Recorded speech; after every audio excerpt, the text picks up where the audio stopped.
सुप्रभात बच्चों, कैसे हो आप सब। मैं आशा करती हूँ आप सब बहुत अच्छे होंगे, खूब मज़े कर रहे होंगे।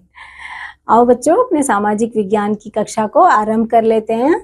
पाठ संख्या आज का हमारा है 17वां और जिसका शीर्षक है आदि मानव। आदि मानव। आदि मानव जंगलों में जानवरों की तरह रहते थे। आदि मानव का जीवन बहुत कठिन था। वे जानवरों को मारकर उनका कच्चा मांस खाते थे। वे घर बनाना नहीं जानते थे।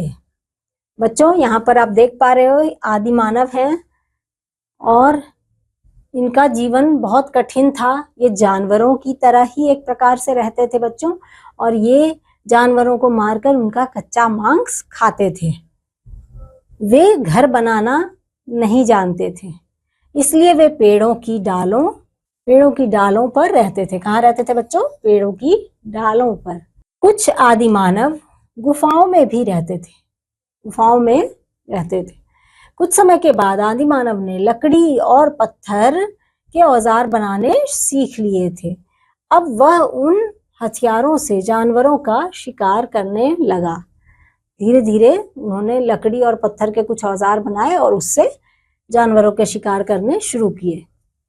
अचानक उन्होंने दो पत्थरों की रगड़ से आग जलाना सीख लिया। अचानक उन्होंने दो पत्थरों की रगड़ को ऐसे दो पत्थरों को रगड़ा तो आग जलाने की कला भी सीख ली। अब वह मांस को भूनकर खाने लगा। पहले जैसे कच्चा ही खाता था, बाद में वो आग जब प्रज्वलित हो जाती थी उस पर मांस को भूनकर खाने लगा। कौन बच्चों? आदि मानव। सर्दी में आग से वह अपने को बचाने लगा। सर्दियों में जब वो आग जला के बैठते थे तो वो खुद को सर्दी से भी बचाते थे, और आग को देखकर जंगली जानवर भी भागने लगे, क्योंकि वो आग को देख के डर जाते थे, और जो जंगली जानवर उन्हें तंग करने आते थे वो भी डरकर भाग जाते थे, तो उससे भी उनको मदद मिल गई।